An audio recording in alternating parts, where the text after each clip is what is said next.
Sud Radio aime le rugby. Le MAG, François Trio. Oh, bonsoir à tous, bienvenue dans le MAG Sud Radio.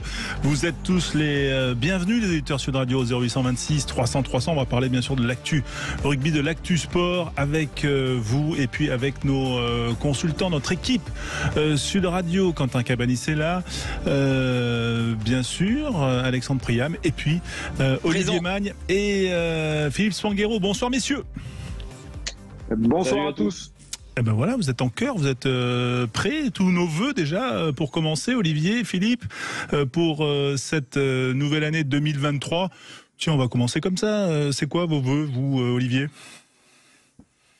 Que l'équipe de France de rugby soit championne du monde. Voilà, ça serait top. On est deux alors. Et que tout le monde ait la santé, c'est ce que je souhaite évidemment à toute l'équipe de Sud Radio et à tous nos auditeurs. Voilà, écoutez, on vous renvoie bien sûr ce vœu à titre personnel et puis un petit peu plus large autour de vous, mon cher Olivier. Philippe, votre vœu, pour 2023, Philippe Spanghero.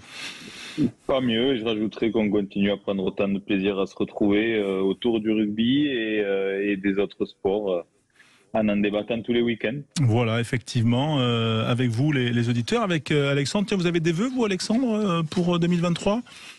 Ah oui, le doublé Rochelet. Ouais, non, il faut pas arriver non plus. On fait les vœux à ma place maintenant. Mais je n'ai rien d'autre à dire du coup. Vous restez sans voix. Allez, au menu, justement, on a parlé de la Coupe du Monde, on va en parler d'ici une grosse dizaine de minutes parce que Jacques Rivoal, le président du conseil d'administration de France 2023, sera avec nous en direct sur Sud Radio pour parler justement de cette année qui se profile au-delà des petites affaires qui secouent l'actualité. Eh bien, on discutera de ça avec lui sur l'organisation de la Coupe du Monde et des échéances qui arrivent. On va bien sûr aussi revenir quand même sur ces résultats du top 14, la 15e journée avant 2 semaines de trêve européenne, une 15e journée qui a pas été flamboyante, Olivier Magne, mais quand même qui a réservé on va dire une bonne surprise, et je vais peut-être commencer avec la bonne surprise pour le camp lyonnais, un camp qui vous touche puisque vous occupez de la formation dans ce club, Olivier. Oui, exactement, François. C'est vraiment la bonne opération du week-end, suite à la défaite la semaine dernière face à Brive. C'est vrai que l'équipe lyonnaise et tout le staff était particulièrement marqué par cette défaite. Donc, d'avoir été gagné à Pau dans des conditions difficiles, parce que le match était serré quand même jusqu'à la fin. C'est une équipe lyonnaise qui non seulement gagne le match, mais en plus avec le point de bonus offensif. Donc, c'est vraiment une très très bonne opération pour le camp lyonnais. Ouais, quel résultat retenez-vous de ces 4 matchs du multi, Philippe Spanghero ? Moi, je vais retenir le nouveau visage briviste avec cette victoire à domicile, certes, mais contre le RCT. Après, une vraie transition réussie avec l'arrivée en catastrophe de Patrice Colazo. On sent que l'électrochoc a eu lieu du côté briviste. Ouais, effectivement, bel esprit, bel état d'esprit, avec aussi cette rage de vaincre, parce que à un moment Toulon est revenu et les brivistes ont réussi à remettre encore un peu de pression, d'énergie pour aller décrocher cet essai par le talonneur remplaçant Kerkadze. C'est ça aussi ce nouvel état d'esprit. On va dire c'est ça la patte Colazo. Ouais, je crois. En tous les cas, on avait une équipe briviste forte sur les fondamentaux, comme on la connaissait à domicile. C'était une équipe très difficile à manœuvrer jusqu'à il y a 2 saisons. Et puis c'est vrai que la saison dernière et celle-ci, ce qui a mis cette équipe en grande difficulté pour le maintien, c'est cette fébrilité à domicile. Et là, on a vu un caractère quand même briviste qui permet de dire que, encore une fois, l'électrochoc a eu lieu et que ça va redevenir compliqué pour les équipes qui vont aller devoir chercher des points à Amédée Domenech. Ouais, c'est vrai que ça rebat, Olivier, les cartes du bas de tableau, là. 2 points d'écart désormais entre le 13e briviste et le 12e palois. Oui, c'est vrai que ça se resserre, évidemment. La bataille est rude à tous les niveaux. Et c'est vrai que ce championnat, dans cette période-là, en tout cas, il est quand même décisif. On va dire que les équipes qui arrivent finalement à bien négocier la partie hivernale, les fêtes, et la reprise entre la Coupe d'Europe, ça permet finalement d'y voir beaucoup plus clair. Et je crois que dans les prochains matchs, évidemment, la pression va être grandissante. Oui, personne ne parle de la sérénité du dauphin parisien, le Stade Français, qui n'a pas fait un grand match aujourd'hui, mais qui, on va dire c'est ça aussi, la confiance, Olivier, des Parisiens qui ont, on va dire, tranquillement battu les Castrés. Ouais, c'est ça, exactement. C'est une équipe du Stade Français qui accumule, je dirais, les victoires et par conséquent la confiance qui va avec. Et c'est vrai que face à une équipe castraise accrocheuse, ça a été finalement une équipe du Stade Français qui, plutôt tranquille finalement, a été chercher cette victoire. Donc c'est vraiment un retournement de situation quand même assez incroyable du côté du Stade Français, où on pensait que tout était finalement un peu perdu après l'annonce notamment du président de se séparer de Gonzalo Quesada à la fin de la saison. On aurait pu penser que le club allait partir, et notamment les performances sportives allaient être moins bonnes, mais ça n'est pas du tout le cas. C'est vraiment une équipe du Stade Français qui rivalise avec les meilleurs et se positionne quand même particulièrement bien pour aller chercher la qualification. Alexandre Priam, une stat par match, ça vous dit ? Oui, avec du côté du Stade Français, puisqu'on en parlait, eh bien le Stade Français qui a provoqué 20 pertes de balles du Castres Olympique dans cette partie. À noter la belle conquête Paris, aussi. Ouais, effectivement, mais 11-20 quand même. Il y a un gros écart de ballons perdus. La conquête 12 sur 14 en touche et 11 sur 12 en mêlée fermée pour le Stade Français Paris. Ouais, autre stat, Pau Lyon peut-être, avec des Lyonnais vainqueurs, on le disait. Eh ben on va prendre la direction donc justement de ce match, cette victoire bonifiée, c'est la seule pour l'instant dans cette 15e journée du top 14, avec des Lyonnais qui ont été dominateurs. Ça s'est vu au nombre de défenseurs battus, 25 défenseurs battus à 16, 10 passes après contact à 4. Ils ont été dominateurs dans tous les compartiments du jeu, et notamment défensivement, 142 plaquages réussis, 16 manqués seulement, donc c'est une énorme statistique très très positive pour le club rhodanien. 21-12 victoire de Lyon à Pau, on le rappelle, victoire du Stade Français 26-7, victoire de Brive face à Toulon 26-17 et victoire de Clermont 31-20. Clermont s'est fait peur quand même, Olivier Magne, face à Perpignan. On sent que cette équipe, à l'inverse, on va dire, du Stade Français, et là, elle se recroqueville, elle se tétanise un petit peu. Oui, c'est exactement ça, François. C'est une équipe qui est sous pression. Les différentes annonces, notamment des départs et des arrivées qui satisfont pas complètement non plus les supporters clermontois. Il y a une pression grandissante dans le club. L'atmosphère est quand même assez pesante aussi sur Clermont-Ferrand, et c'est vrai que ça permet pas finalement l'expression de chacun à son meilleur niveau. Et pour l'instant, voilà, c'est une équipe clermontoise qui est à la recherche évidemment d'un déclic pour lui permettre de retrouver une meilleure situation, mais quoi qu'il en soit, elle s'est faite encore peur aujourd'hui, et la confiance ne sera pas retrouvée, en tout cas aussi vite que prévu. Voilà cette confiance. Philippe, sur justement la performance des Clermontois, ce match Clermont-Perpignan qui n'était pas le match de l'année, mais enfin qui s'est débloqué quand même dans le dernier quart d'heure. Et voilà, on sent que ces Clermontois, ils ont basculé dans un autre championnat. On les sentait beaucoup plus sereins il y a quelques semaines. Ouais, clairement, la défaite face au Stade Toulousain, avec la façon dont ça s'est passé par rapport au scénario du match, avait laissé des traces dans les têtes clermontoises. C'était le scénario un peu idéal, recevoir à nouveau une équipe en difficulté dans le bas de tableau. C'était le meilleur moyen pour se rassurer, se remettre la tête à l'endroit. Et ils n'ont pas réussi à le faire, les Clermontois. Et c'est vrai que dans l'attitude collective, on sent qu'il y a quelque chose qui cloche dans cette équipe. C'est clairement une période de reconstruction pour ce club. Il y a des joueurs importants qui quittent le navire. Il y a eu des annonces de recrutement pour essayer de compenser ça en termes d'image. Mais en tous les cas, il y a un travail de reconstruction qui doit être mis en œuvre du côté de Clermont assez important. Ok. Voilà, rien d'autre à signaler. Peut-être un joueur à mettre en évidence de votre côté, Olivier, sur ce multi, ou même sur le début de l'après-midi, si jamais vous avez, même si on reviendra un petit peu plus en détail tout à l'heure sur UBB Bayonne dans une heure, mais voilà, peut-être qu'il y a un joueur. Non, vous me prenez un peu au dépourvu, François, mais pas spécialement. Tussova était plutôt bon. Jean-Marc Doussin, toujours à son habitude avec les Lyonnais, qui est quand même d'une efficacité remarquable et qui amène quand même toute son expérience et sa volonté de gagner. Donc voilà, un joueur comme Jean-Marc Doussin, je pense, sur lequel on pourrait finalement faire un petit focus.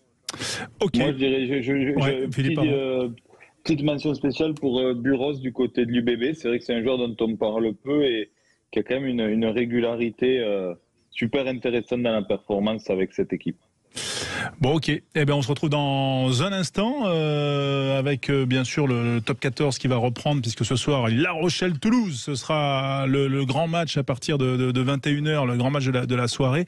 Et on y reviendra bien sûr d'ici une heure environ. Et puis, à suivre, on va parler de France 2023 dans un instant avec Jacques Rivoal, le président du conseil d'administration de France 2023. Et puis ensuite, on parlera également de rugby féminin. Voilà ce qui nous attend dans l'heure. Restez avec nous sur Sud Radio. Sud Radio aime le rugby. Le MAG, François Trio. Avec vous les auditeurs Sud Radio, les passionnés de rugby, pour vivre bien sûr l'actualité du terrain, puis pour se projeter sur cette année 2023, parce que les vœux, on le disait tout à l'heure avec Olivier Magne, notre consultant, avec Philippe Spanghero, notre consultant Sud Radio également, eh bien voilà, on a tous espoir que l'équipe de France soit championne du monde en 2023. Lui aussi, il l'espère, c'est l'homme qui est à la tête de France 2023, Jacques Rivoal. Bonsoir Jacques. Bonsoir François, et ravi de participer pour la première fois, je crois. Voilà. J'en suis sûr même à votre émission. Merci, président du conseil d'administration de France 2023, voilà, qui fait la une aujourd'hui, on va y revenir. Bon, alors on va être transparent, on s'est vu en novembre, on s'est dit, et je voulais demander, Jacques Rivoal, voilà, on voudrait ouvrir l'année un petit peu le premier samedi de janvier sur France 2023, et ce matin, vous n'avez pas décommandé, même si l'actualité est un petit peu chaude. Alors on va commencer, avant de parler des grandes étapes qui vont jalonner votre année d'organisateur de cet événement que toute la France attend, un petit peu voilà votre réponse à cette affaire qui secoue on va dire encore France 2023, avec cette affaire de billetterie, voilà, où il y aurait eu du favoritisme pour Sébastien Chabal, pour un autre ancien rugbyman qui est Henri Mioch, qui voilà aurait bénéficié donc d'achat de billets, voilà. Qu'est-ce que c'est le Parisien qui a sorti ça ce matin. Est-ce que d'abord vous pouvez confirmer, et quelle est votre réaction, vous, en tant que président du conseil d'administration de France 2023 ? Oui, écoutez, ce que je peux vous dire, c'est qu'on a appris en fait effectivement ces pratiques de vente de billets assez récemment, en fait.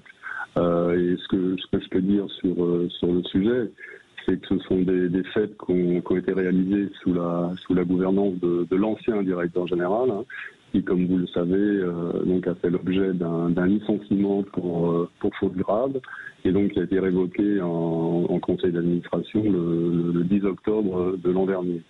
Voilà, donc ça, je crois que ça se passe de commentaires, sachant que moi je peux pas aller plus loin aujourd'hui dans les réponses sur ce sujet, parce que ça fait l'objet d'enquêtes judiciaires, donc on est quand même tenu à un certain devoir de réserve. Bien sûr, Jacques, juste c'est hors ça, évidemment, enfin pas tout à fait, mais quand même, Sébastien Chabal qui a été mentionné par l'enquête du Parisien, là n'est pas l'idée de le condamner, mais lui a réagi sur ses réseaux sociaux avec une sorte de contrepétrie, si je pourrais dire ainsi, en disant vend place de match pour la Coupe du Monde de rugby, pas très cher, avec un sourire, contactez-moi en message privé. Alors ça, je pense que ça fera pas rire absolument tout le monde, mais est-ce qu'aujourd'hui Sébastien Chabal est amené à rester ambassadeur de France 2023, de la Coupe du Monde ? Écoutez, je ne m'exprimerai pas sur le sujet, il faut qu'on regarde tout ça à tête reposée.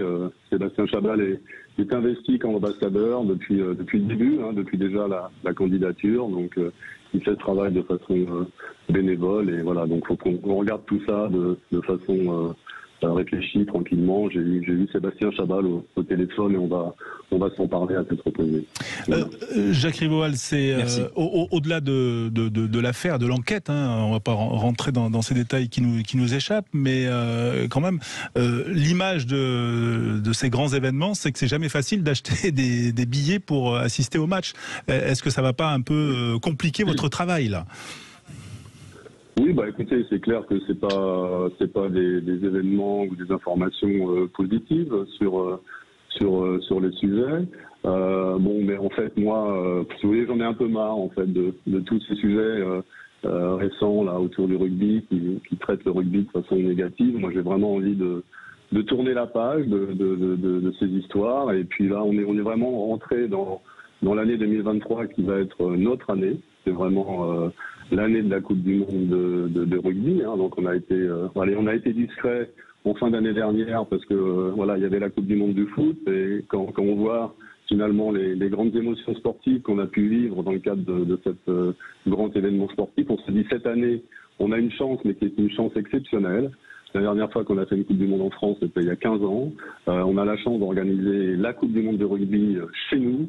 Donc voilà, il faut qu'on parle de ça. Et il y a tellement de choses positives à raconter autour de cet événement que moi, j'ai vraiment, avec toute mon équipe, on a envie de se concentrer sur cette priorité-là. Bon, mais nous aussi, ça tombe bien sur Sud Radio, parce qu'on attend cet événement qui aura lieu du 8 septembre au 28 octobre, hein, il me semble, de mémoire, au 31 octobre. 28 octobre. Quelles sont les grandes dates ou en tout cas qui vont jalonner votre ces 8 mois là de travail jusqu'au 8 septembre?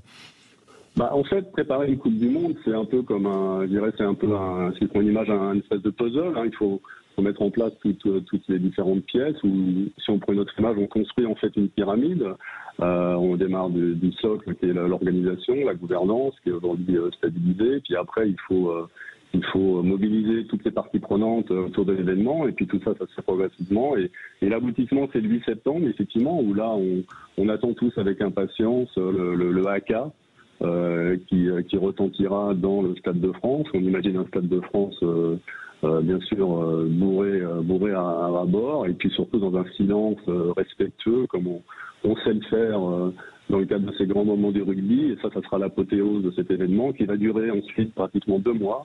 C'est long, une Coupe du Monde de rugby. On a la chance, en plus on l'a prolongée cette année pour la première fois pour préserver la santé des joueurs. Donc ça va durer 51 jours, c'est pratiquement 2 mois. Donc pendant 2 mois, en fait, ce qu'on va faire, c'est la fête.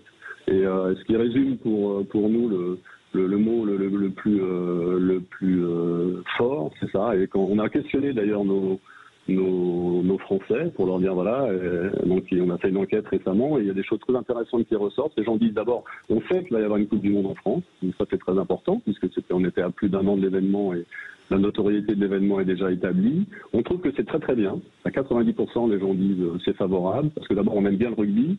Le rugby est notre sport préféré. C'est quand même intéressant, hein, devant le handball, devant le tennis, devant le football.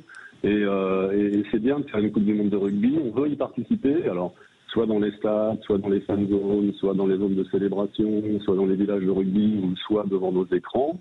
Et voilà. Et les mots forts qui résument pour nous cette Coupe du Monde, c'est bien sûr le rayonnement de la France, mais aussi la fête et la fraternité. Voilà, parce que le rugby, c'est ça.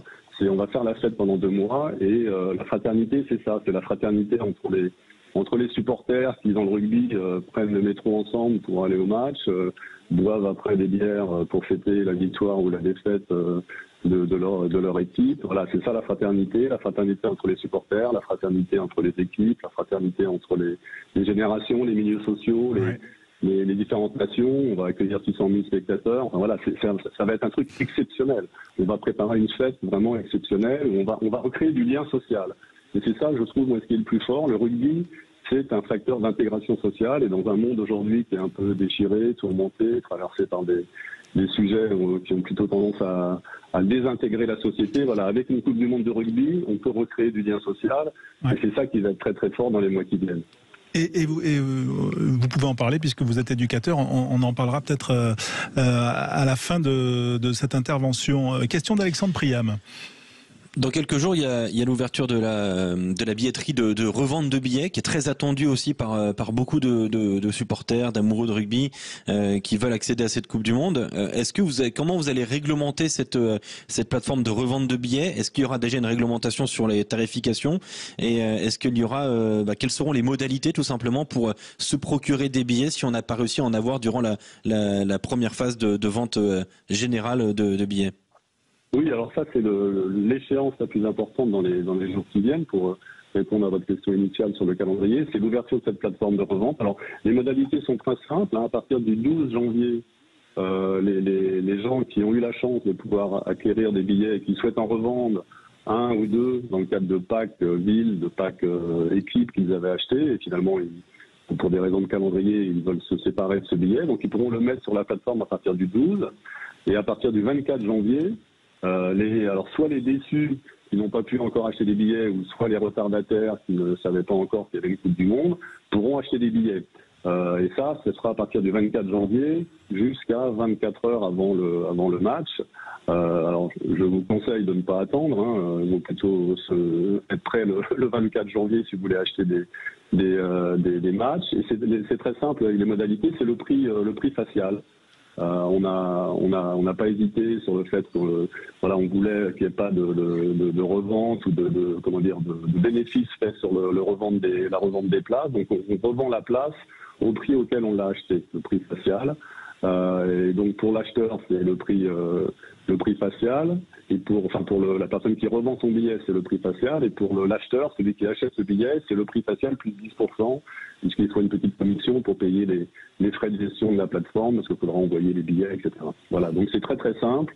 Et alors, on ne sait pas combien on va avoir de billets, parce qu'on ne sait pas combien de personnes vont décider de se dessaisir d'un billet, mais si on prend l'historique qu'on a vécu au Japon il y a 4 ans, on peut estimer peut-être 80 000, 100 000 euros qui vont pouvoir acheter des billets. Donc c'est quand même significatif, vous voyez, donc ça va être un truc très fort. 100 000 personnes qui pourront donc venir sur cette plateforme de revente. Question de Philippe Spanghero. Oui, bonsoir. J'ai une question rapide. Donc il y a l'affaire dont on vient de parler, puis il y a d'autres affaires à la FFR et qui perturbent un peu les amoureux de rugby et des clubs qui se demandent si cette Coupe du Monde va être impactée par ce qui se passe.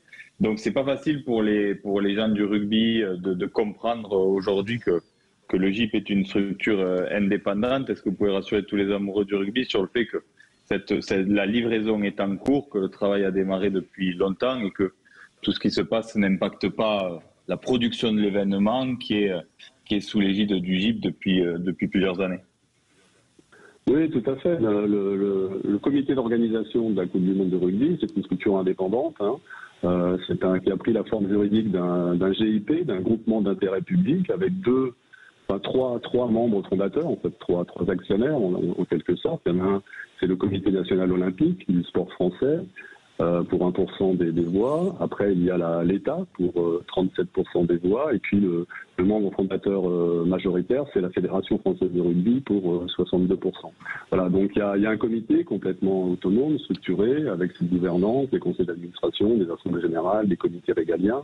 Et l'important, c'est qu'effectivement, malgré ces moments un peu troublés, pour employer un terme neutre, qu'on a vécu ces derniers mois, le comité a avancé, quoi. La gouvernance a fonctionné, les conseils d'administration se sont tenus, les délibérations ont été proposées, validées par le conseil d'administration, les points d'information ont été faits, et on n'a pris aucun retard. Aujourd'hui, on est vraiment tout à fait en trajectoire.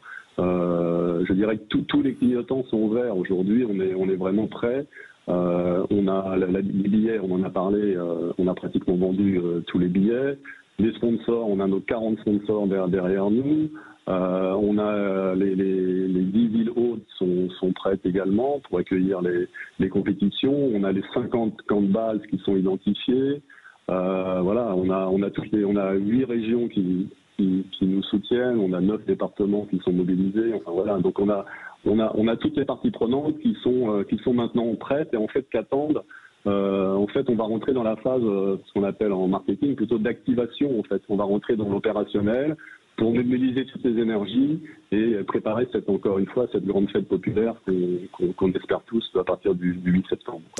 Et on l'espère bien sûr. On espère aussi qu'il y aura un engouement fort comme en 2007, notamment auprès des licenciés. Et vous, Jacques Rivoal, qui êtes éducateur aussi au club de Versailles, voilà, on espère que les enfants afflueront dans votre école de rugby. Dans la mienne, mais peut-être surtout dans... Oh là là, j'ai joué contre vous alors.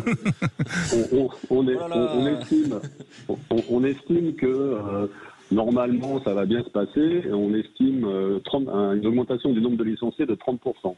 Donc ça veut dire qu'effectivement, il va falloir des éducateurs dans les clubs pour accueillir ces jeunes qui vont être enthousiasmés par les exploits de nos rugbymen, des Dupont et des Ntamak. Et donc il va y avoir une rouée dans les clubs. Et c'est quelque chose qu'on prépare. C'est quelque chose, le retour d'expérience de la dernière Coupe du Monde en 2007, qui n'avait pas été complètement satisfaisant, d'après ce que disent les experts du sujet, parce que justement, on ne l'avait pas soigné et préparé en amont. Et donc, on s'occupe de ce sujet qu'on appelle l'héritage, ou l'empreinte, en fait, que veut laisser la transmission que veut laisser la Coupe du Monde à la société de façon générale, mais aussi au rugby français, en préparant bien comment ça va se passer après la Coupe du Monde et après le succès de l'événement. Merci Jacques Rivoal d'avoir été avec nous, président du conseil d'administration de France 2023. Voilà pour se projeter sur cette année qui va attendre, bien sûr. C'est dans 244 jours, cette Coupe du Monde, et on essaiera bien sûr sur Sud Radio chaque semaine de faire un fil rouge, voilà, pour parler de toutes les initiatives qui vont nous mener vers cette Coupe du Monde. Merci à vous et bonne soirée, à très bientôt. Merci d'avoir été avec nous en direct sur Sud Radio. Merci beaucoup. Au revoir Jacques. La soirée continue sur Sud Radio dans ce mag, bien sûr. On va se retrouver dans un instant. Oui, on a un petit peu explosé le temps et on s'en excuse, mon cher Quentin. On ne le fera plus. À tout de suite sur Sud Radio. Sud Radio aime le rugby. Le mag, François Trio. Le rugby bien sûr et le sport en général dans le mag sur Sud Radio. Après avoir parlé de France 2023, on parlera également de rugby féminin dans 10 petites minutes avec Safi Ndiaye qui sera notre invitée. Elle qui a mis sa carrière, sa fin de carrière après la Coupe du Monde féminine. Bien sûr, on en parlera dans un instant. Avec nous bien sûr l'équipe Sud Radio, Olivier Magne, Philippe Spanghero, Alexandre Priam. Et bien sûr, comme chaque samedi dans le mag sur Sud Radio, il y a le tour de l'actualité, le tour de table de l'actualité. Philippe, qu'est-ce que vous retenez ? Je retiens le transfert de Cristiano Ronaldo en Arabie Saoudite. Alors, on en a parlé un peu entre nous déjà la semaine dernière et ça a fait débat. Et c'est vrai que je trouve un peu dommage la fin de carrière de ce joueur. Déjà en Angleterre la saison dernière, je trouve que c'est pas une fin de carrière à l'image de ce qu'a été ce joueur. Il a certainement fait le choix de l'argent. Alors, on en a parlé déjà, je le répète, la semaine dernière, et on débattait sur le fait qu'a priori, il n'y avait pas d'opportunité pour lui en Europe. Mais je crois surtout que ses conditions et ses prétentions financières étaient beaucoup trop importantes pour les clubs qui, forcément, auraient eu un intérêt d'image à avoir ce joueur. Et c'est vrai que quand on voit à côté, on les a souvent comparés avec Messi, la trajectoire de Messi avec cette apothéose du titre mondial et la façon dont ça se termine pour Cristiano Ronaldo. Mais pour moi, pas du tout à la hauteur de la carrière hors norme de ce joueur. Olivier Magne, tiens, réaction, vous qui avez connu quand même une longue carrière internationale, votre avis en tant qu'ancien champion sur la fin de carrière. C'est jamais facile une fin de carrière, et même pour CR7. Oui, c'est vrai, c'est jamais évident. Alors après, c'est vrai qu'on peut évidemment s'interroger sur le choix de Cristiano Ronaldo, mais bon, c'est le sien. Je me permettrai pas de juger tant j'ai adoré finalement ses exploits sportifs et tant il a fait rêver de générations de joueurs et inspiré aussi des joueurs, que ce soit dans son sport mais aussi dans d'autres. Donc voilà, c'est une décision évidemment qui est la sienne, sur laquelle on s'interroge.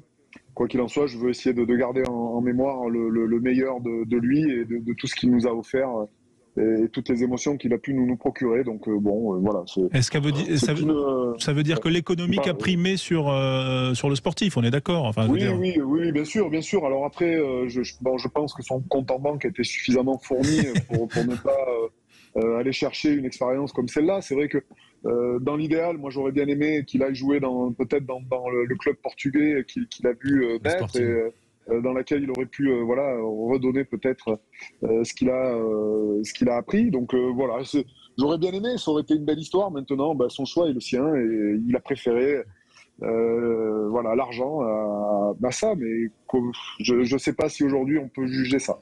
Et François, il va pouvoir jouer. Pour finir, pardon, c'était pas un jugement de valeur, bien sûr, mais c'est vrai que, comme le disait Olivier, indirectement, il a apporté tellement à toute une génération de jeunes joueurs et d'images de travail, de remise en question, que je pense qu'en termes de transmission, il il y avait une image assez forte à trouver pour lui s'il revenait au pays. Voilà. Ouais, c'est vrai que c'est une fin un petit peu bizarre, mais à la fois ça a l'air d'être quand même un peu dans l'air du temps. Oui, tu disais Quentin. Je disais qu'il allait enfin pouvoir jouer avec son nouveau club parce qu'il n'était pas inscrit sur les listes de l'effectif parce qu'il y avait trop de joueurs étrangers. C'est limité à 8 dans le championnat d'Arabie Saoudite et du coup le club d'Al Nasser a trouvé une solution. Ils ont simplement mis fin au contrat de Vincent Aboubakar, un attaquant international. C'était l'autre star de l'équipe. Hein. Voilà, ils lui ont dit écoute, c'est bien gentil, mais on va faire jouer Cristiano Ronaldo, donc toi ton contrat s'arrête aujourd'hui. Une source proche du club a indiqué qu'il avait évidemment eu le droit à toutes les compensations financières qu'il méritait. Ouais, ou peut-être qu'il est parti aussi. Peut-être. Pardon François, Quentin, il n'avait même pas le droit. Ce qui était un peu grave aussi, c'est qu'il n'avait même pas le droit. Et ça, c'était un peu plus gênant pour lui, c'est qu'il n'avait pas le droit d'habiter sous le même toit avec sa femme. Avec son. Il y a une dérogation parce qu'il n'était pas marié. Voilà. Il y a une dérogation, donc tout va bien, ça va. Il change les lois pour lui.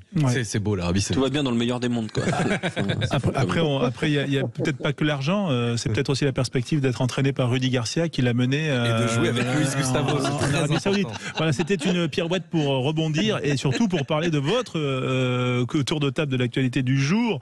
Je dis votre parce que Quentin et Alexandre ont le même. C'est la prolongation de Didier Deschamps. C'est l'info du jour côté foot. Ouais, c'est vrai que c'est l'info du jour côté football pour 4 prochaines années. Didier Deschamps qui s'exprimera demain dans Téléfoot sur TF1 sur les raisons de sa prolongation. C'est entériné donc pour une prolongation de 4 ans, ce qui est quand même une très très longue prolongation. Ça fera 14 ans pour lui à la fin de ce 14 ans alors. On n'est pas du tout surpris par la prolongation de Didier Deschamps qui a quand même fait un travail assez exceptionnel durant cette Coupe du Monde, mais c'est vrai que c'est la durée, Quentin, qui nous surprend. Bah oui, parce qu'on imaginait peut-être qu'il aille disputer l'Euro, Didier Deschamps, et qui ensuite il laisserait sa place, parce qu'il faut savoir aussi qu'il y aura des élections à la tête de la FFF dans 2 ans aussi, donc Noël Le Graët pourrait être remplacé après l'Euro. Donc on imaginait que les deux hommes peut-être allaient terminer ensemble et non. Finalement, Noël Le Graët offre un bail de 4 ans à Didier Deschamps, donc 14 ans pour le sélectionneur à la tête de l'équipe de France. Ce sera sans doute un record en tout cas. Voilà, on est peut-être surpris par la durée. C'est mérité au vu des résultats. De toute façon, il y avait eu des objectifs qui avaient été fixés avant la Coupe du Monde. Si on atteint les demi-finales, Didier Deschamps était sûr de pouvoir être prolongé. Ça a été le cas, il a été en finale et du coup il est prolongé, mais prolongé de 4 ans pour Didier Deschamps qui ouvre une nouvelle page en bleu et qui aura donc le droit à une prochaine Coupe du Monde. Olivier, c'est pas le contrat de trop souvent on a peur de faire le match de trop quand on est joueur, mais là est-ce que c'est pas le contrat de trop entre guillemets? Écoutez, moi je sais pas. Je pense que Didier Deschamps quand même il offre des garanties quand même incroyables. C'est quand même un entraîneur qui, à chaque fois, a su se remettre en question, modifier un petit peu sa méthode de manager, être capable de s'adapter avec différentes générations de joueurs. Et je trouve que en ça, il mérite d'avoir un contrat de 4 ans. Alors évidemment, peut-être qu'il aurait été mieux de faire un contrat de 2 plus 2, et puis peut-être au bout de 2 ans, de changer d'entraîneur si les choses n'allaient pas. Mais il offre aujourd'hui tellement de garanties et il a une telle capacité finalement d'être en mesure de modifier son management au vu des joueurs qui viennent dans son équipe, que moi j'ai toute confiance en Didier Deschamps. Voilà. Ouais, mais ce qui veut dire aussi la prolongation de Didier Deschamps sur 4 ans, qu'on n'aura pas Zinedine Zidane tout de suite à la tête de l'équipe de France, et c'est peut-être ça aussi qui nous déçoit.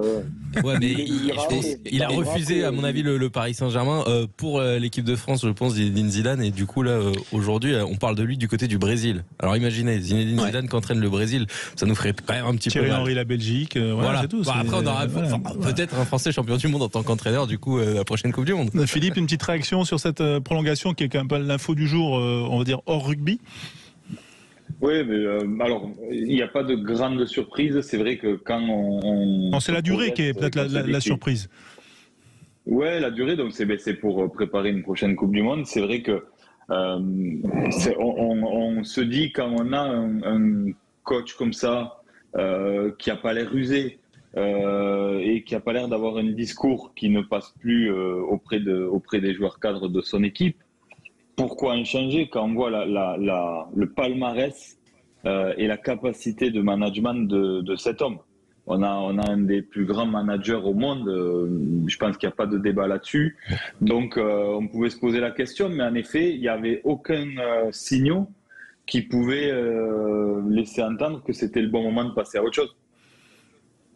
Effectivement. Non, mais après, quand on fait une finale de Coupe du Monde et 2 finales consécutives, c'est difficile quand même de remercier l'entraîneur. Mais voilà. Mais c'est vrai que partir, je vois je rejoins moi le 2+2 qui aurait pu permettre aussi de se laisser une porte, voilà, comme le disait Olivier. Mais en tout cas, c'est intéressant. Et puis c'est mérité quand même. Et je sais pas si vous avez vu sur beIN, on va dire un reportage qui décryptait le coaching de Deschamps pendant les matchs de cette Coupe du Monde. C'était très intéressant de voir comment il était capable d'anticiper. C'était à voir et à revoir, parce qu'on comprend mieux quand même quand on n'est pas un connaisseur du foot très aguerri, très averti. Eh bien, c'est intéressant de voir justement son ressenti, sa science en fait du coaching. Voilà, c'était un sujet à regarder. Est-ce qu'il y a encore un tour de table ou pas? Non, vous étiez Olivier, mais Olivier, voilà, même quand il n'y a pas de neige, il nous parle de ski. Mais en tout cas, la compétition a lieu, donc il faut bien qu'il soit sur la neige quand même, les skieurs. Donc il y en a un petit peu. Les canons fonctionnent, ça va. Oui, le tour de table, c'est évidemment sur la grande championne qui avait été un petit peu en difficulté il y a encore une année ou deux suite au décès de son père, et elle avait eu du mal sur le plan psychologique à retrouver de sa splendeur. C'est Mikaela Shiffrin qui est vraiment dans une forme resplendissante, l'américaine skieuse aux 81 victoires. Elle a gagné 5 fois d'affilée déjà depuis le début de cette Coupe du Monde, et elle est en passe de battre le record de Lindsey Vonn qui est à 82 victoires, et peut-être de battre aussi celui des garçons de Ingemar Stenmark, le Suédois dans les années 70-80, qui est l'un des plus grands skieurs du temps, voilà, suédois. Donc l'américaine Shiffrin qui est en grande forme et qui pourrait battre ces 2 records. Donc voilà, un petit focus sur cette performance qui est quand même assez exceptionnelle. Bon, il y a de la neige dans les Pyrénées ou pas, Olivier? Parce que il n'y en a pas du tout. Malheureusement. On rigole pas parce que c'est dur pour les stations, et bien sûr aussi toutes les personnes qui travaillent dans ces stations. Mais en tout cas, c'est vrai que c'est des images qui sont assez troublantes de voir ces stations qui sont toutes vertes encore début janvier. Merci messieurs pour ce tour de table de l'actualité. On a été à la fois complet, varié, et puis surtout voilà, on a dit ce qu'on pensait de tout ça. Et précis, bien évidemment, plein d'informations. On va être précis. Si on veut compléter, Olivier, à Annecy, on peut peut-être pas skier en ce moment, mais on joue au foot, on mène 6-1 contre Villerupt en Coupe de France. Bah oui, tiens, mais peut-être vous avez 2-3 résultats de Coupe de France du jour, parce que c'est quand même toujours sympa ces amateurs en foot qui défient les pros. On peut faire du ski nautique à Annecy à la rigueur si tu veux. Enfin, il y a déjà eu donc aujourd'hui le succès l'OM de Marseille face à hier 2-0. Hier, le club de Mourad Boudjelal Lyon s'est qualifié face à Metz, Lens s'est qualifié face à Lina Montlhéry, Bastia au tir au but a battu Évreux, Grasse s'est qualifié contre le club Le Tampon, un club de la Réunion, Brest s'est qualifié. À noter peut-être la grosse surprise de cette journée, c'est le club de l'Olympique de Strasbourg qui s'est imposé face à Clermont au tir au but, club de Régional 1 qui bat une équipe de Ligue 1. Nice est tenu là pour le moment en échec sur la pelouse de Le Puy 1-0, donc compliqué pour l'équipe de Ligue 1. Il y a Monaco qui menait 2-0 et qui voit Rodez revenir à 2 partout. Niort est en train de battre Granville 3-0. Match nul pour le moment entre Thaon et Amiens 0-0. Plabennec bat Vannes 2-0, et puis Nantes est en train de battre Vire 2-0. Voilà pour les matchs. Ouais, c'est un match. C'est bien ça, pour la Bretagne. Voilà, c'est le Morbihan qui en découle, et c'est toujours quand même très sympa de voir. Hier, on rappelle que le PSG a eu du mal face à Châteauroux. Victoire 3-1 au final. Ouais, mais 3-2, non? Hein Ouais, 3-2. Enfin, je sais pas, il me semble. J'ai entendu 3-2. Non. 3-2 ou 3 ? Non, je crois qu'il y a eu 3. D'accord, je vous challenge, Quentin. Allez, on va se retrouver dans un instant parce qu'on va parler encore rugby, mais on va parler du rugby féminin. Voilà, quel rugby féminin après 2 mois après la Coupe du Monde féminine qui est un succès en Nouvelle-Zélande. Eh bien, on va voir comment l'élite 1, l'élite du rugby féminin va s'organiser. Restez avec nous et on se retrouve dans un instant sur Sud Radio. Sud Radio aime le rugby. Le MAG, François Trio. Avec vous les auditeurs Sud Radio pour parler de rugby, de sport, de tous les rugby et notamment du rugby féminin. Nous sommes en début d'année 2023, 2 mois après la Coupe du Monde. Les Françaises ont terminé 3e. Elles sont passées à 1 point d'un exploit retentissant en Nouvelle-Zélande face aux Néo-Zélandaises. Et pour faire le point sur le développement du rugby féminin et cette nouvelle saison à l'échelon national, on est avec Safi Ndiaye qui est avec nous. Bonsoir Safi. Bonsoir à tous. Merci d'être avec nous parce que voilà, vous avez terminé votre carrière en Nouvelle-Zélande sur une 3e place à la Coupe du Monde, mais vous en avez débuté une autre. On va en parler parce que désormais vous êtes manager, c'est ça, Safi ? C'est ça, exactement. Je suis maintenant manager du MHR féminin. Voilà, c'est donc un nouveau rôle ou finalement, qu'est-ce qu'il englobe ce terme de manager quand on est manager d'une équipe féminine ? Il englobe beaucoup de choses. C'est vrai qu'il faut être assez polyvalente parce que c'est un peu nouveau. C'est vrai qu'on essaye de travailler maintenant pour que le rugby féminin prenne un peu plus d'ampleur et se développe. Donc il y a beaucoup de travail. Je pars pas sur une feuille blanche, mais presque parce qu'il y a eu du travail avant et ça englobe de s'occuper. Je suis pas sur le terrain, mais je m'occupe de tout ce qu'il y a autour de l'équipe.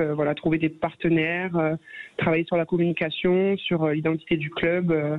Être présente aussi pour toutes les catégories parce qu'on a aussi une équipe réserve, cadette, minime. Donc le développement du club en général. Ça veut dire que c'est votre job entre guillemets. C'est pas parce que vous aviez une activité également plutôt dans le médical ou dans le social. Dans le social, oui. À la base, je suis éducatrice spécialisée dans le social et j'avais mis ma carrière entre parenthèses pour me consacrer complètement à cette dernière Coupe du Monde parce qu'on était passé professionnel à temps plein. Et puis dorénavant, j'ai depuis 1 an commencé une formation à Limoges, au C2S de Limoges, pour devenir manager général de club sportif professionnel. Et donc j'ai commencé début janvier avec le MHR. Alexandre Priam est là, Olivier Magne également, Philippe Spanghero, bien sûr. Messieurs, à vos questions. Alexandre, peut-être pour commencer. Il y a déjà, c'est important de le signaler, il y a un match en cours actuellement du côté de l'élite 1 féminine, c'est dans la poule 2, c'est entre Bobigny et Blagnac. Pour l'instant, il y a 18-0 pour les joueuses de Blagnac du côté de Bobigny en fin de partie. Donc dans cette rencontre avec un essai de pénalité qui a été sifflé il y a quelques minutes. C'est vrai que on parle de l'élite 1 qui est très très importante, Safi, avec notamment déjà un match demain qui est peut-être le match déjà décisif dans cette poule 1 entre Bordeaux et Montpellier. 10 points pour le Stade Bordelais, 8 points pour le MHR. 2 premières journées très très bien gérées par les 2 clubs, si ce n'est que du côté bordelais il y a eu 2 bonus offensifs, 95 points marqués, 8 encaissés. C'est vous normalement l'ogre de cette poule et de ce championnat, mais Bordeaux quand même fait un départ canon. Oui, tout à fait. Bordeaux fait un super départ et c'est sûr que ce match de demain va être décisif, je pense, pour Montpellier. On a à cœur de continuer à bien continuer cette saison parce qu'on est sur 2 victoires. Ça va être un gros match contre une très belle équipe qui a bien recruté cette saison et qui produit vraiment du beau jeu. Donc pour nous, ça va nous permettre de nous jauger dès demain pour voir où on en est dans notre progression parce qu'on a commencé d'abord par la Coupe de France. Donc c'est que le 3e match de championnat et ça va être une très belle affiche avec 2 belles compositions. Demain à 15h à Sabaté, s'il y a des amateurs de rugby. Le mythique stade Sabaté à Montpellier. Est-ce qu'il vous manque le jeu ? Parce que ça y est, vous vous entraînez plus. Vous avez passé 10 ans en équipe de France, Safi. Est-ce que ça vous a manqué là, au retour de Nouvelle-Zélande en novembre ? Mais pour l'instant, non. Pour l'instant, c'est vrai que j'ai vite basculé parce que je suis aussi ambassadrice du sport à Montpellier avec la métropole. J'ai eu pas mal de sollicitations un peu à droite à gauche. Donc c'est vrai que j'ai pas eu le temps encore de me poser vraiment et ça m'a pas encore manqué. Et puis je suis toujours à côté des filles, à côté des terrains. Donc pour l'instant, ça va. Peut-être dans quelques temps, ça me manquera. Peut-être déjà demain de voir ce match qui va être un match de haut niveau. J'aurais envie de jouer. Mais voilà, pour l'instant, ça va, je vis pleinement ma nouvelle vie, je suis hyper épanouie, donc pour l'instant ça va. Est-ce que vous ressassez, entre guillemets, vous revisionnez certaines images de cette demi-finale perdue sur le fil contre la Nouvelle-Zélande à l'Eden Park d'Auckland, dans un stade qui était quasiment plein, et voilà, vous êtes passé près d'un exploit absolument retentissant il y a quelques semaines. Exactement, c'était une compétition incroyable, un match incroyable. Voilà, on est passé à un point de pouvoir aller en finale contre en plus les championnes du monde en titre. C'était un match très intense, très dur, avec beaucoup de suspense. C'est vrai qu'on a ressassé pendant quelques jours, mais il fallait vite se reconcentrer parce qu'il fallait qu'on aille quand même gagner cette 3e place après contre les Canadiennes.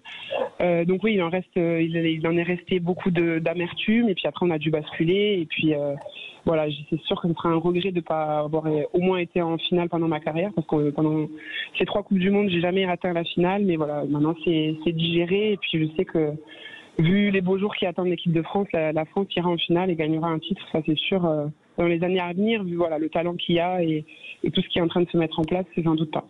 Qu'est-ce qui vous a, avec un peu de recul, vous et votre expérience, qu'est-ce qui vous a manqué? Parce que au final, c'est vrai qu'il y a ce coup de pied de Caroline Drouin qui passe à côté, mais ça, c'est si on regarde par le petit bout de la lorgnette. Mais avec un peu de recul, comment vous l'analysez? Avec du recul, c'est vrai que quand on revoit le match, c'est vrai que tout leur a réussi quand même. C'est-à-dire que l'essai qu'elles marquent juste devant la ligne, les rebonds qui arrivent dans leurs mains, nous avec des petites erreurs aussi, on ne marque pas pendant les temps forts. Voilà, c'était une demi-finale, ça se joue à rien du tout. On peut pas dire que ça se joue sur le coup de pied de carreau. Moi aussi, sur ce match-là, j'ai pris un carton jaune. Enfin, il y a eu pas mal de faits de jeu qui ont fait qu'on n'a pas pu arriver à cette finale. Mais voilà, on perdait un point, ça aurait pu être aussi basculé dans notre sens, et on avait cette occasion aussi. Donc voilà, je sais ce qu'il a manqué. C'est le rugby, c'est le jeu, c'était une demi-finale. On avait 2 équipes de très haut niveau, et on voit que finalement, quand on voit le niveau qu'il y a eu en finale et le match qu'elles ont pu faire contre les Anglaises, je me dis qu'elles étaient quand même très très fortes cette année, quoi. Ouais, c'est vrai que ce souvenir aussi de cette finale avec 11 essais, ça donne aussi quand même le ton de ce rugby féminin. C'est ça aussi. C'est pour ça qu'il faut aussi aller à Sabaté demain. C'est parce que on voit quand même un rugby aéré, un rugby débridé. Voilà, et on n'est pas sur la dépossession et tout ce qui parfois nous étouffe un peu dans le rugby masculin. Oui, c'est vrai que les gens se sont régalés lors de cette finale. On a vu du très très beau jeu. J'ai eu beaucoup de retours positifs, et je pense que c'est ça la vraie victoire de cette Coupe du Monde. C'est que le stade était plein, on était à l'Eden Park. Malgré le fait que les matchs se jouaient très tôt le matin, on a eu des super audiences. Donc ça a été une très belle Coupe du Monde, et c'est de bon augure pour la prochaine. Bon, qu'est-ce qu'il faut faire pour convertir justement cet engouement médiatique autour de la Coupe du Monde sur le championnat Elite 1? Qu'est-ce qu'il faut faire? C'est vrai que c'est un championnat, hélas, qui est pas diffusé. Pour aller trouver les scores ou pour aller voir les matchs, il faut aller sur les sites des joueuses ou sur les Facebook pour voir les lives. Donc c'est vrai qu'il faut être quand même très passionné pour aller trouver les résultats. Mais ça mérite vraiment que les gens se déplacent. En général, les gens ne sont pas déçus. C'est du jeu, voilà, comme vous le dites, assez aéré, où les filles essayent de jouer avec leurs atouts, d'éviter le contact. C'est de plus en plus technique aussi. On a pu le voir. Les jeux commencent de plus en plus tôt, donc on voit des très belles actions. Je conseille les gens qui ne connaissent pas d'aller voir, et je pense qu'ils se feront leur propre idée eux-mêmes, et ils verront du beau jeu. Et demain, il va y avoir énormément d'internationales sur terrain, comme que ce soit à Montpellier ou à Bordeaux, donc ils verront du très beau rugby. Le staff a évolué en équipe de France. Est-ce que vous pourriez être manager du 15 de France? Ça fait partie de vos ambitions? C'est pas du tout dans mes ambitions d'aujourd'hui. J'ai pas mon diplôme encore. Déjà, il faut que j'ai mon diplôme en juin. Voilà, je passe mon diplôme en juin. Je vais prendre de l'expérience, avec Montpellier et on verra par la suite. Mais c'est pas dans mes projets futurs. Merci, Safi Ndiaye. 90 ou 11 sélections? 91 à une sélection du record. Voilà, c'était cette Coupe du Monde qu'on a vécue et en tout cas merci. On a bien saisi le message. Demain, Sabaté pour voir le MHR féminin et tout au long de la saison. C'est le bien choc sûr. du début de saison. Ouais, c'est le choc bien sûr. Et toutes les joueuses qu'on a vues pendant cette Coupe du Monde, on pourra les voir bien sûr tout au long du championnat domestique. Merci Safi Ndiaye. À bientôt sur Sud Radio. On se retrouve dans un instant pour la suite de ce mag avec les news également à venir. Vous écoutez Sud Radio, il est 20h. Parlons vrai. On parle vrai bien sûr dans le mag Sud Radio parce qu'on parle sport. À 21h, il y aura le choc La Rochelle-Toulouse, 15e journée du top 14. Mais pour l'heure, avant de revenir au mag, place à l'info. Le flash tout de suite et après Marion Casanov, Axel Gambaracci, bonsoir. Bonsoir à tous. Ils étaient 10 000 selon la police, 25 000 selon les organisateurs. Des milliers de personnes ont défilé dans les rues de Paris aujourd'hui lors de la marche en hommage aux 3 militants kurdes assassinés en 2013. Moins de monde en revanche du côté des Gilets jaunes. 4 ans après leur manifestation sur les ronds-points, certains militants ont tenté de relancer le mouvement aujourd'hui. Quelques centaines de personnes ont manifesté à Paris, à Toulouse, à Strasbourg ou encore à Mulhouse avec en ligne de mire la baisse du pouvoir d'achat, mais surtout la réforme des retraites à quelques jours de sa présentation par le gouvernement. Il n'y aura en tout cas pas de deal avec la CFDT, prévient de son côté Laurent Berger. Dans un entretien aux Parisiens, le secrétaire général du syndicat redit son opposition à un report de l'âge légal de départ à la retraite. Il met en garde également l'exécutif contre un embrasement social. La CFDT ne tolérera aucun appel à la violence, mais se dit prête à appeler les salariés à la mobilisation en front commun avec les autres syndicats. 37 migrants à la dérive secourus par l'Ocean Viking au large de la Libye. Ils étaient à bord d'une petite embarcation pneumatique surchargée, indique SOS Méditerranée. L'ONG humanitaire précise que le navire a ensuite pris la direction d'Ancône, le port de la côte adriatique qui lui a été assigné par les autorités italiennes. Certains des migrants souffrent d'intoxication et de brûlures dues au carburant, subies à bord de l'embarcation où ils étaient entassés avant d'être secourus. Dans l'actualité également, l'Allemagne déconseille à ses ressortissants les voyages non indispensables en Chine. Le pays est confronté à une vague sans précédent de contamination au Covid. Plusieurs pays européens, dont la France, ont déjà pris des mesures de contrôle aux frontières. Malgré ce rebond, les Chinois seront de nouveau autorisés à voyager à l'étranger à partir de demain. Et puis du rugby, 15e journée du top 14, Clermont s'impose 31-20 contre Perpignan. Brive enchaîne les victoires, une 3e consécutive face à Toulon, 26-17. Lyon est allé gagner à Pau 21-12, nouveau succès également du Stade Français 26-17 contre Castres, mais aussi de Bordeaux-Bègles 23-15 face à Bayonne. Ce soir, place au choc, La Rochelle-Toulouse, coup d'envoi 21h05. Très bonne soirée. Sud Radio aime le rugby. Le MAG, François Trio. Le MAG Sud Radio pour aller jusqu'au match La Rochelle-Toulouse, 21h. Ce sera le coup d'envoi sur Sud Radio, bien sûr, qu'on va vivre en direct, en intégralité, comme on a vécu depuis le début de la journée, cette 15e journée, avec Bordeaux-Bègles, Bayonne notamment. On va en reparler dans un instant. On reparlera également, on a parlé du rugby féminin, mais Philippe Spanghero, j'ai bien noté que vous auriez Lénaïque Courson, invité de votre chronique et de votre interview la semaine prochaine sur Sud Radio. On est d'accord, Philippe? Oui, c'est ça, Lénaïque Courson, qui est joueuse, qui est partie vivre une aventure en Angleterre, au Harlequins, qui fait partie avec Safi Ndiaye, qu'on vient de recevoir, des grandes figures de ce 15 de France féminin. Une personne en plus très engagée dans sa responsabilité en tant que sportif sur les grands enjeux de demain, notamment environnementaux. Et donc c'est un entretien passionnant qui nous attend samedi prochain. Et ben voilà, c'est noté, ce sera aux alentours de 20h30. On retrouvera d'ailleurs tout à l'heure votre chronique écho. Olivier Magne est toujours avec nous, Alexandre Priam également, et Dorian Malvezin qui sera au commentaire tout à l'heure de La Rochelle-Toulouse. C'est le choc, Dorian, que l'on attend. Le choc avec quand même pas mal d'absents sur le terrain, mais quand même c'est un match qui promet, parce que déjà rien qu'à Toulouse, si on regarde, il y a Romain Tamac par exemple. Bonsoir messieurs, soyez les bienvenus à Deux Flandres pour ce choc. Oui, pas mal d'absents, que ce soit d'un côté ou comme de l'autre. On a mis pas mal de cadres au repos, comme Antoine Dupont du côté du Stade Toulousain. On essaie de retrouver de la confiance du côté du Stade Rochelet. Finalement, c'est un choc, mais peut-être on s'attend peut-être à beaucoup plus sur les joueurs qu'on veut voir sur la pelouse de ce Marcel de Flandre. Il n'y a que Ntama, comme vous l'avez dit, qui sera sur la pelouse. Il y a Melvin Jaminet aussi à l'arrière du Stade Toulousain, encore Grégory Aldrit du côté Rochelet, mais il manque pas mal de monde. On fait tourner un petit peu finalement ce classique qui pourrait devenir en top 14 n'est pas un grand classique de ce qu'on a connu peut-être dans les dernières saisons, voire les mois à venir entre ces deux gros, mais ça promet quand même un gros match parce que l'enjeu, que ce soit d'un côté ou comme de l'autre, est à la hauteur de ces gros équipes de top 14. Ouais, c'est vrai, et le coup d'envoi tout à l'heure dans 1 heure tout pile bien sûr. Tiens, classique ou pas classique, Olivier Magne, La Rochelle, Toulouse?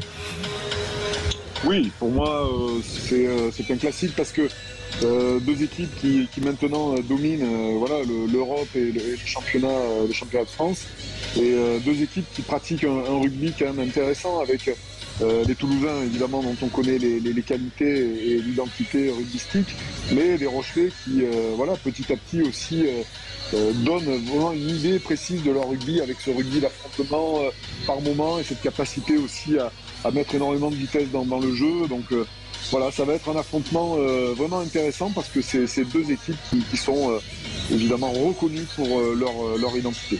Ouais, classique ou pas classique, Philippe? On en reparlera bien sûr dans l'avant-match, mais en quelques mots, ça m'intéresse. Ça devient un classique. Aujourd'hui, c'est deux équipes qui se retrouvent régulièrement en phase finale des compétitions, que ce soit en top 14 ou feu la Coupe d'Europe. Donc c'est devenu un classique. C'est les deux équipes encore qui se tirent la bourre tout en haut du classement pour se bagarrer pour la première place. Donc ça fait que ça est devenu en effet un classique. Et c'est vrai que par contre l'ascendant toulousain dans ces confrontations, il est quand même assez impressionnant. Donc il y a quand même un enjeu fort du côté de Marcel de France ce soir.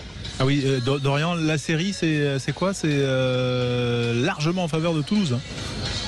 Oui, on peut dire ça pour l'instant. En tout cas, il faut voir aussi du côté du Stade Rochelet parce que pour l'instant, à l'heure actuelle, les 6 qu'il y a en ce moment du top 14, c'est une seule victoire face au Racing 92. Sinon, c'est défaite face à Bordeaux avec défaite face au Stade Français Paris, défaite face à Toulouse et défaite face à Bayonne. Ils sont pas encore au rendez-vous face à ses concurrents directs du top 6 aujourd'hui, La Rochelle. Bon, mais on va bien sûr rentrer dans ce match. On se retrouvera aux alentours de 20h45 ou 20h35. Voilà, je sais pas, Alexandre, vous qui êtes bien calé sur les horaires, c'est 20h45. 20h45, on sera là bien sûr pour l'avant-match avec Dorian, avec ce stade Marcel de Flandre qui affichera complet et bien sûr Alexandre Priam qui sera complètement neutre lorsque ce match débutera aux alentours de 21h05. Merci Dorian, à tout à l'heure. À tout à l'heure. À tout à l'heure sur Sud Radio. On revient quand même à cette 15e journée du top 14. On peut peut-être rappeler les résultats pour ceux qui nous rejoignent sur l'antenne, Alexandre, parce que ça a commencé par une victoire, non pas poussive, mais en tout cas accrochée de l'UBB face à Bayonne. Oui, c'est le mot, effectivement. 23-15 pour l'Union Bordeaux-Bègles face à l'Aviron bayonnais. Pas de point de bonus ni pour l'un ni pour l'autre. Le seul point de bonus offensif, d'ailleurs, dans cette 15e journée, pour l'instant au crédit de Lyon, qui s'est imposé à Pau, à l'extérieur, donc 21-12. 3 essais marqués par Tuisova, Coltman et Vérédamou. Ensuite, que des victoires à domicile non bonifiées pour Clermont face à Perpignan. 31-20 pour Brive face à Toulon. 26-17 pour le Stade Français Paris face à Castres. 26-7 donc au classement. Aujourd'hui, eh bien le Stade Toulousain est devant le Stade Français, 49 et 46 points. Et puis il y a un gap quand même qui s'est créé avec l'Union Bordeaux-Bègles 3e, 39 points, 4e le Stade Rochelet avec un match en retard, 37 points, 5e le Racing 92, 37 points aussi, un match en retard, ce sera demain du côté de Montpellier, 6e Bayonne, 7e Lyon, 8e Montpellier qui jouera demain, 34 points, 9e Toulon, 10e Clermont, 11e le Castres Olympique, 12e la section paloise, 27 points, 28 et 27 points pour Castres et pour Pau. Derrière à 25 points, c'est le grand retour du CA Brive et bien avec la 14e place, c'est seulement 18 points pour l'USAP, les Catalans qui ont été bien malheureux aujourd'hui du côté de Clermont. Ouais, l'UBB donc qui a fait une 4e victoire, qui a enchaîné une 4e victoire consécutive. Question à Olivier Magne et Philippe Spanghero, est-ce que on va dire l'après Urios, ou en tout cas la gestion du limogeage d'Urios est complètement digérée par ce groupe avec cette 4e victoire enchaînée, Olivier? Pas complètement. On peut imaginer qu'il y a encore, à travers une interview notamment de Charrier cette semaine, on peut penser qu'il y a encore des séquelles quand même de l'éviction de Christophe Furios, et que il y a un travail aussi à faire sur la durée pour l'équipe d'entraîneurs en place, pour essayer petit à petit de redonner totalement confiance à cette équipe de l'UBB.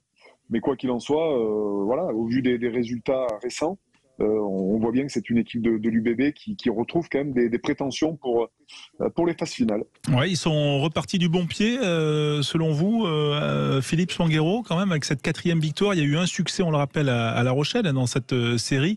Il y a eu une belle victoire et un beau match contre Montpellier à domicile, en atteignant quand même la barre des 40 points. Est-ce que ça y est, l'UBB demi-finaliste, l'UBB qui a des ambitions est remise sur les rails? Bien sûr, elle est remise sur les rails, je crois, parce que il y a quelque chose qui est intéressant aussi, c'est que je pense que les joueurs ont pris leurs responsabilités. Bon, je crois que c'est pas un secret de dire que c'est quand même les joueurs qui sont montés au créneau pour demander le départ de Christophe Furios. Ça leur a amené une forme de responsabilité. On sent qu'ils l'assument. Donc, même si en termes de jeu, on est encore assez loin de ce que nous a proposé l'UBB la saison dernière, c'est un peu plus poussif.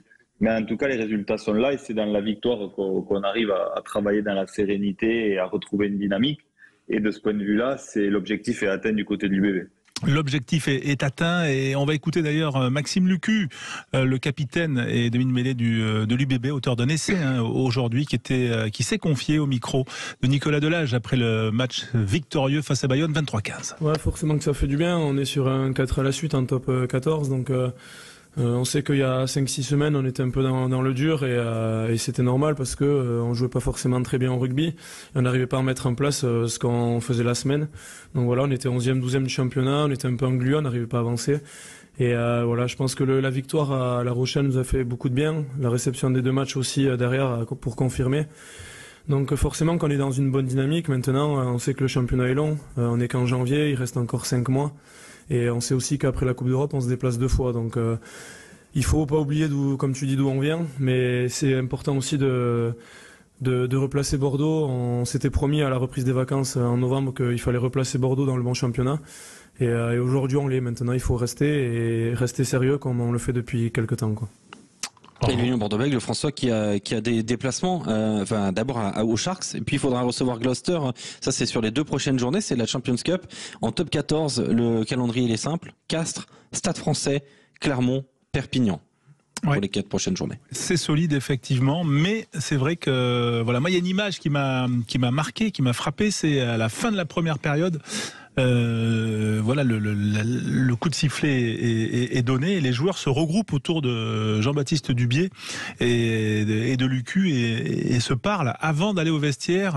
On sent quand même, Olivier, je sais pas si tu as vu cette image, mais on sent quand même que l'équipe s'est prise en main. On sent des joueurs qui sont en responsabilité. C'est un petit peu d'ailleurs ce qui explique aussi cet essai inscrit par Moefana avec Biel Biarré qui joue vite. On sent quand même qu'ils sont habités par ils auront sans doute des coups de mou dans la saison, mais on les sent en responsabilité. Je ne sais pas si non, mais complètement, François, tu as parfaitement raison, parce que on voit que dans ces circonstances, c'est quand les joueurs finalement s'accaparent le projet, sont véritablement acteurs du projet de jeu et responsables finalement de ce qu'ils font sur le terrain.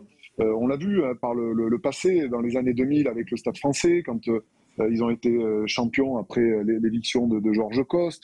On se rappelle l'équipe de France en 2011 avec alors on le saura véritablement jamais, mais une séparation avec Marc Lièvremont et des joueurs qui avaient véritablement pris les choses en main. Là, on peut penser que avec la personnalité de Christophe Furios, c'était peut-être un peu pesant pour tous ces joueurs. Et aujourd'hui, les joueurs, peut-être libérés de cette figure de proue qu'était Christophe, finalement, se sentent maintenant peut-être un peu libérés et capables finalement de prendre le projet sans pour autant avoir toujours quelqu'un au-dessus qui les juge et qui les oriente. Donc là, de voir des joueurs comme ça prendre leur destin en main, c'est plutôt rassurant, j'ai envie de dire, de voir des acteurs de ce jeu qui ne sont pas uniquement que des consommateurs. Voilà, donc on peut penser que se passe quelque chose à l'UBB, effectivement. Ouais, il se passe quelque chose à l'UBB, Alexandre, il se passe quelque chose aussi au Stade Français quand même. Ah bah oui, le Stade Français Paris est quand même impressionnant, parfois de froideur. Par exemple tout à l'heure face à Castres, le succès 26-7 comme ça sur le papier, on se dit que le Castres Olympique a totalement été un peu entre guillemets en grande souffrance à Paris. Moi c'est pas la sensation que j'ai eue, François.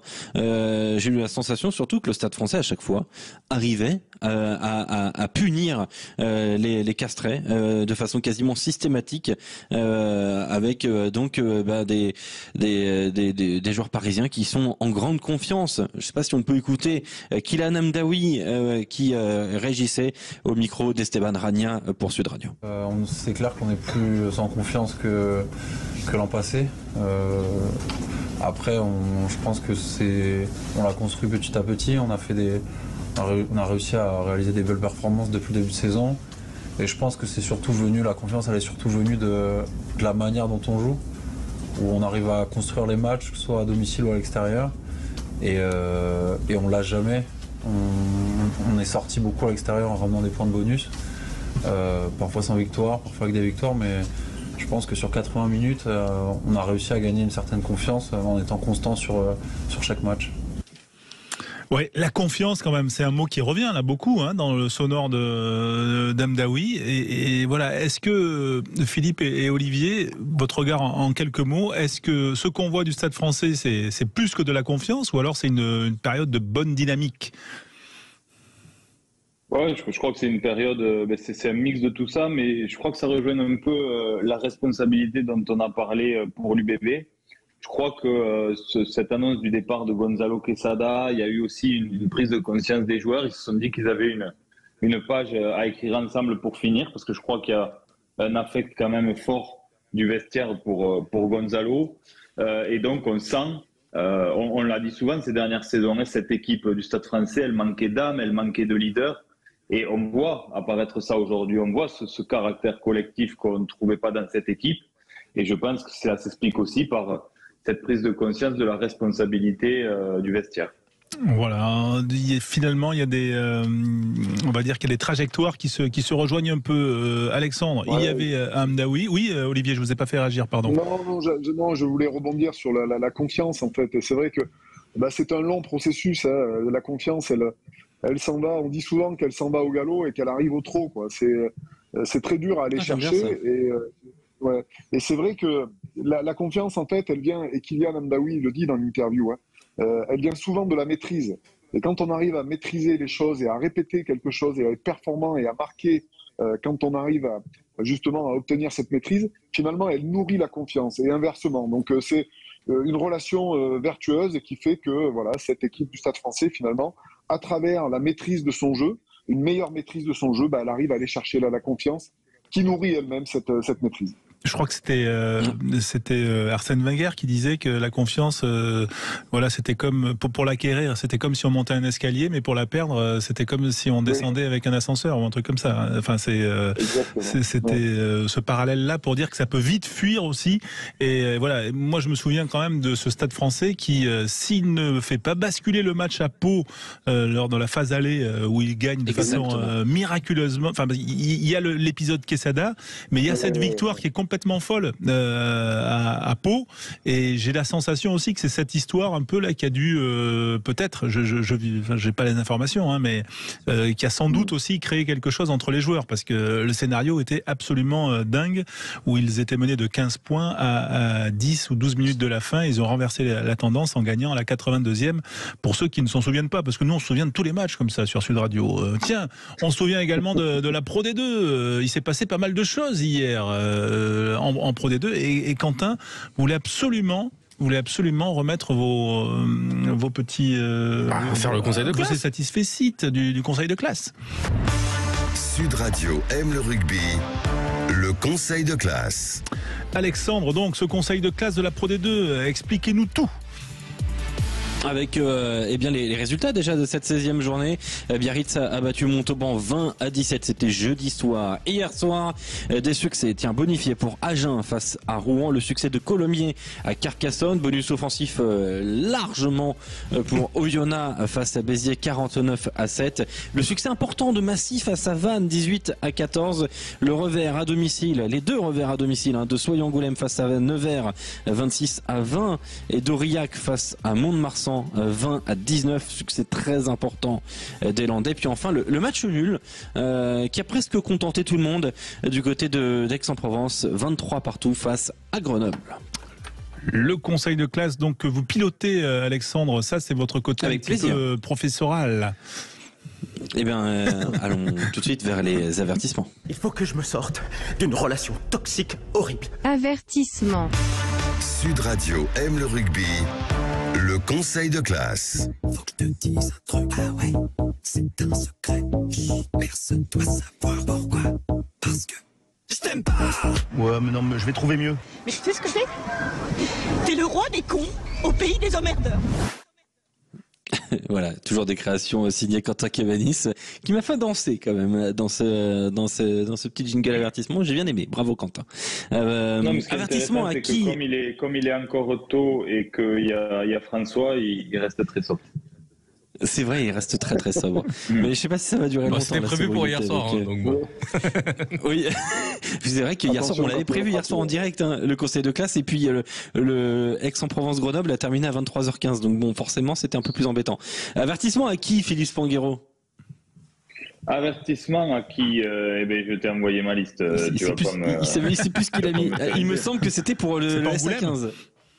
Oui, c'est avertissement pour Angoulême, je voulais voir si tu suivais. Avertissement pour Angoulême parce que Angoulême a loupé le coche avec le résultat défavorable à Carcassonne à domicile hier, dans cette bagarre en bas du classement. Ils ont tenu ce match et le score une partie du match, mais ils n'ont pas su scorer à la fin pour prendre une victoire importante à domicile. Donc ils se mettent un peu dans la difficulté, surtout que Massy, on y reviendra tout à l'heure, continue d'y croire. Oui, avec cette équipe donc du SA15. Olivier, est-ce que tu es d'accord avec l'avertissement adressé au SA15 ou est-ce que tu as un autre candidat, toi, pour les avertissements? Non, moi je suis d'accord. Je suis d'accord avec Philippe. Il y a évidemment d'autres clubs qui pourraient mériter cet avertissement, mais je trouve que l'analyse de Philippe et son choix est plutôt judicieux. Et ben voilà. Si on peut mettre une petite balle à Carcassonne quand même. Quentin Kévanis qui met on les a pas assez épargnés, Carcassonne. Ils sont trop régulièrement dans nos avertissements. Donc dans la douleur. Laisser un peu l'USC. Mais là, c'est mérité quand même. Carcassonne qui avait la possibilité à domicile de s'éloigner complètement de la zone de relégation avec la défaite de Soye-Angoulême et qui perd à la maison en plus. Donc voilà, que 2 points d'avance aujourd'hui pour Carcassonne sur la 15e place. Ouais, seulement 2 points d'avance. C'est vrai que c'est très inquiétant pour l'équipe de Christian Labitte qu'on apprécie tout particulièrement. Place au compliment du coup. Moi aussi, je suis amoureux. Compliment. Sud Radio aime le rugby. Le conseil de classe. Je suis une espèce d'amoureux permanent. Je trouve qu'il y a beaucoup trop de coups de cœur dans cette aventure. C'est vous qui fixez les règles, en chef de famille. C'est vous qui imprimez le tempo. 1, 2, 1, 2. 1, 2. On sait jamais, mais il y a toujours des messages cachés dans les créations de Quentin Kévanis. À qui s'est adressé? Quel est le message? À vous de deviner. Compliment à qui, Philippe Spanghero? Il me semble que justement c'était l'adversaire de Carcassonne qui a récolté tes compliments. Ouais, cette équipe de Colomiers qui par cette victoire à l'extérieur, avec la manière, puisqu'on n'a jamais senti les Carcassonnais capables d'inquiéter cette équipe de Colomiers, s'installe dans le top 6. C'est quand même une grosse bagarre. Là. Alors bien sûr, on en a parlé, il y a Oyo qui s'est complètement détaché, mais à partir de la 4e place, c'est très serré entre la 4e et la 8e place, et c'est une victoire importante. J'ai même jusqu'à la 10e place. Entre Agen et Nevers, il y a 6 points. 6 points pour en effet, c'est pour cette place. C'est pas vraiment une surprise, parce qu'on sait que ce championnat est extrêmement dense et difficile. Mais c'est vrai que cette équipe de Colomiers, elle est abonnée aux phases finales et que l'objectif affiché, c'est clairement le top 6. Et donc, dans cette lutte au top 6, elle a pris des points précieux hier soir. Ouais, est-ce que Quentin, tu es d'accord avec le choix de Colomiers, toi? Ouais, et j'aurais pu mettre aussi compliment à Massy pour ce succès. C'est le 4e de la saison.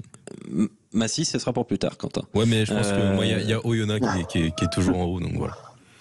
Ouais, mais là, Oyonnax, on est parti. Ils sont dans nos félicitations quand même tous les week-ends parce que. Oui, mais on peut pas leur reprocher d'être meilleur que tout le monde non plus. Au bout d'un moment, puisque c'est annoncé, allons vers les félicitations. On n'aime pas les gens qui gagnent insolemment. D'accord. Et mon nom restera gravé dans le marbre de l'histoire. Ah, j'adore quand tu dis ça, j'adore. Félicitations. Ah, tu le dis bien. Sud Radio aime le rugby. Le conseil de classe. Je l'aime. Tu m'entends? Comment ça, tu l'aimes? Comment ça, tu l'aimes? Comme un fou, comme un soldat. Ah oui, d'accord. Ah d'accord, Félicitations. Alors là, c'est quand même c'est les grands honneurs de l'équipe Sud Radio Rugby. Et Philippe Manguirois choisit Massy. Oui, Massy, puisque c'est vrai que ça fait partie de ces équipes qu'on aime parce que on sait à quel point c'est difficile de monter pour ces petits clubs qui se battent avec des moyens très inférieurs aux grosses écuries, mais avec beaucoup de caractère. Cette équipe de Massy, en plus, c'est un club particulier en termes de formation. Et donc, ça fait plaisir quand on les voit gagner et pouvoir continuer d'y croire. Ils ont fait un match sérieux hier à domicile. Et puis, ils prennent des points précieux, on le répète, avec en plus la défaillance d'Angoulême à domicile et de Carcassonne. Donc, ils ont gagné le droit d'y croire et de rester en vie pour se maintenir en Pro D2. Et Olivier Magne, est-ce que tu as une félicitation à attribuer ou tu rejoins Philippe? Oui, c'est vrai que en ce qui concerne Massy, ils sont derniers. Et c'est vrai que cette victoire, dans une situation très compliquée où on peut penser évidemment que quand on est dernier du championnat et qu'on reçoit Vannes, qui a quand même des ambitions, ça aurait pu être une catastrophe. Mais au-delà de ça, ça a été une victoire. Et les Massicois, finalement, vont peut-être se replacer parce qu'entre Massy et Carcassonne, il n'y a que 7 points. Donc il peut se passer beaucoup de choses. Et si les Massicois arrivent à avoir cette infirmerie qui se vide, que les joueurs reprennent confiance petit à petit à travers des victoires comme celle-ci, peut-être que ça peut redéfinir la fin de la saison et peut-être redistribuer les cartes sur le bas de tableau. Donc oui, félicitations à cette équipe de Massy qui ne lâche jamais rien. Ouais, François. Mont-de-Marsan, peut-être? Non, mais moi, j'ai pas envie de donner une félicitation parce que au club, pardon, j'ai envie de sortir de ce cadre-là, mais peut-être mettre un petit, un petit carton jaune à la formule, parce qu'aujourd'hui, Oyonnax est quand même largement devant. Et j'en suis moi à regretter l'ancienne formule où le premier de la phase régulière montait directement et ça récompensait sa régularité et sa supériorité. C'était mon petit mot de conclusion. Parce que là, quand on voit la domination d'Oyonnax, champion. Ouais, tout à fait. Et quand on voit aujourd'hui sa domination, on se dit qu'ils vont rejouer tout à zéro dans une phase finale. Bon, je trouve que c'est un peu dur quand même, quoi. Voilà. C'est un peu risqué, même s'ils seront sans doute supérieurs, mais on sait aussi que ça peut ne pas se vérifier, quoi. Donc ça peut être dangereux. Voilà. C'était ma petite réflexion. Ça a été le cas pour Bayonne la saison dernière, qui a vraiment pas survolé la phase régulière et qui s'est retrouvé complètement en phase finale. C'est vrai que c'est un débat qui revient souvent. Il y a un lien aux phases finales dans le rugby qui est quand même particulier par rapport aux autres sports, mais par rapport à la méritocratie. Et particulièrement cette année, ça pose question. Ouais. Quand on voit l'écart qu'il y a quand même, voilà, c'est assez. Pardon d'être sorti un petit peu du format du conseil de classe. Voilà, messieurs. On se le dit régulièrement le vendredi, hein, François. Ce genre de je le sais. Je vous écoute. Non, c'est pas vrai. C'est pas vrai. On l'a jamais dit. Et comme il veut faire un peu de zèle, on le dit à chaque fois. On le dit à chaque fois en plus. Mais non, moi j'ai entendu Alexandre dire ouais, c'est super, ça relance le suspense et tout. On peut avoir des surprises, c'est incroyable. Quelle idée de génie. Allez, on se retrouve dans un instant sur Sud Radio. Dans un instant, la chronique écho de Philippe Smanguero. À tout de suite.